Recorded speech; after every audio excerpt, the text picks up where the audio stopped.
हमारे साथ इकरा हसन जी है और संसद करीब करीब अपने खात्मे की ओर। और इकरा जी, ऐसा सत्तापक्ष का कहना है कि आप सदन में जब आते हैं और अमित शाह बुला रहे हैं, आप चर्चा के लिए तैयार ही नहीं है, जवाब देने के लिए तैयार नहीं है।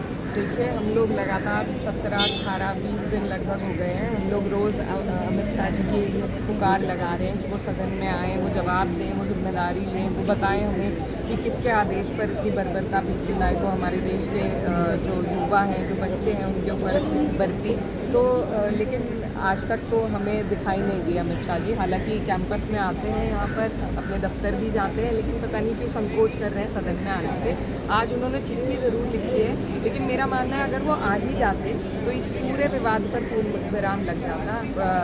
विपक्ष उनको देखकर रुकता भी, उनकी बात भी सुनता, उनसे जवाब भी मांगता। 2 बजे तक आप लोगों को बताना था। लेकिन चिट्ठी लिखने भर से नहीं होगा ना। वो होम मिनिस्टर है, वो वैसे भी इतना प्रोटोकॉल तो नहीं है होम मिनिस्टर का पार्लियामेंट में आने के लिए।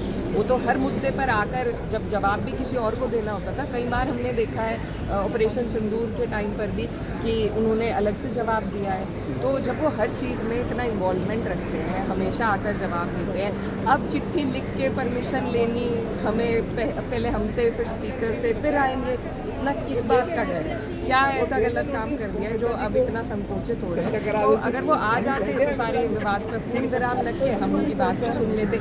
एक चिट्ठी 10-20 दिन से विपक्ष एक मांग कर रही है, उसके बदले में हमें एक चिट्ठी मिल रही है कि बताओ आए या नहीं।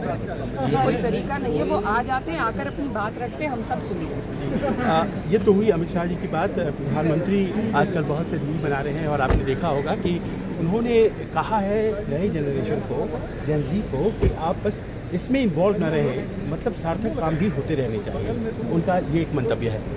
देखिए, मुझे लगता है कि देश का जेन ज़ी बहुत समझदार है और बहुत जागरूक है। और ये वही जेन ज़ी है जो प्रधानमंत्री जी को इंस्टाग्राम पे लाकर रील बनाने पर जिन्होंने मजबूर कर दिया, जिन्होंने देश के शिक्षा मंत्री का इस्तीफ़ा ले लिया। तो मुझे लगता है कि वो पहले से जागरूक हैं।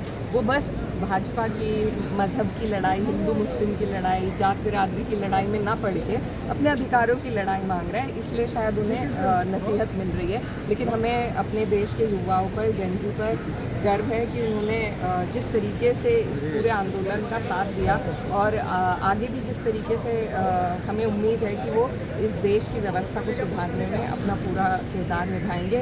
हम तो बल्कि ये चाहते हैं कि प्रधानमंत्री जी हमारे जेन ज़ी से सीख लें और देश की जो शिक्षा व्यवस्था है ख़ास तौर पर उसको सुधारें। जैसे उन्होंने जेन ज़ी से सीख लेके रील बनाना शुरू करा है, उसी तरीके से व्यवस्था सुधारने में भी वो थोड़ी दिलचस्पी। बस आखिरी प्रश्न है मैडम के FCRA आप भी लोग चाहते थे कि पास हो, वो दे दिया गया JPC को, तो ये अग्रीएबल बात है? नहीं, देखिए, हम चाहते हैं कि ये इस तरह के बिल जो देश के सेक्युलर फैब्रिक को सीधा सीधा अटैक करते हैं, जो देश के माइनॉरिटीज़ को अटैक करते हैं, उनको वापस लिया जाए। ये सरकार आज तक कोई भी ऐसा बिल अपने कार्यकाल में नहीं लेकर आई है जिसमें एक आधी क्लॉज माइनॉरिटीज़ को टारगेट करने वाली ना हो।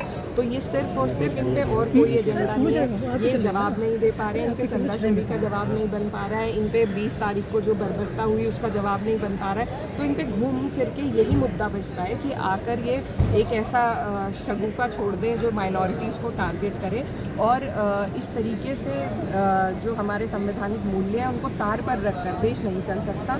JPC में गया ज़रूर है, लेकिन हमारी मांग ये है कि जो भी ऐसे उसमें विशेष रूप से क्लॉजेज़ हैं जो सीधे तौर पे माइनॉरिटी को अटैक करें, वो हटाए जाए। ये तो सरकार चाहती है कि सिर्फ वो संस्थाएं चलें जिनको वो आगे बढ़ाना चाहती है। तो बिल्कुल जिस तरीके से मीडिया पर कब्जा कर लिया है, गोदी मीडिया बना दी है, उसी तरीके से संस्थाओं को भी अपने कब्जे में लेना चाहती है, लेकिन ऐसा हम होने नहीं देंगे।